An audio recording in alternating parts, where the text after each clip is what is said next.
ఇక ఓపర్ ఏమైతుంది ఇంట్లో ఏం లేనప్పుడు ఏదో ఒకటి తినాలనిపిస్తుంది. మొత్తం అంతా పెరుగులో చక్కెర వేసుకుని తినా లవ్ కమ్మగా అనిపిస్తుంది. మన డ్యూటీలో ఒక ఆమె వాళ్ళ ఊరికెళ్ళి స్పెషల్ అని చెప్పి స్వీట్ పట్టుకొచ్చింది. జబర్దస్త్ అనిపించింది.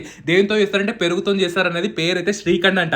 ఈ వెంటనే డ్యూటీ అయిపోయినాక మా అమ్మకు వచ్చి చెప్తే ఇక యూట్యూబ్లో చూసినాం మా అమ్మ బి చేసి చూపిద్దాం మన వాళ్ళకి అని చెప్పేసి ఇక నైట్ అక్షయ కల్పల మంచిగా పెరుగైతే ఆర్డర్ పెట్టుకున్నాం. పొద్దుగాల వచ్చింది. ఈ సేసుడు బి చాలా ఇది మఫ్లింగ్ క్లాత్ ఉంటుంది కదా అని పెరుగు గుమ్మరిచ్చేసి మీద బట్ట కట్టేసి ఏం చేసుకోలేదని బరువు పెడితే ఇట్లా పన్నీర్ లెక్క వెళ్తుంది అన్నట్టు. ఇక అక్షయ కల్ప పెరుగు మస్తు చిక్కగా ఉంటుంది. మీకు చూసారు కదా ఎంత మంచిగా వచ్చిందో, గడ్డ వచ్చింది. అలాగే ముత్తమంతా మనం ఏం చేసుకోవాలి, మిశ్రీ ఉంటుంది కదా చక్కెర వాడుకోర్రి.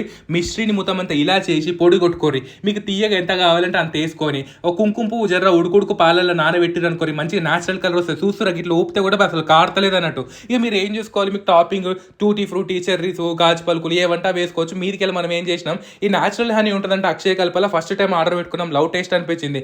మీదికెళ్ళి గార్నిష్ చేసుకుంటే సూపర్ ఉంటుంది శ్రీఖండ్. మీరు బి ట్రై చేస్తా అంటే ట్రై చేయండి.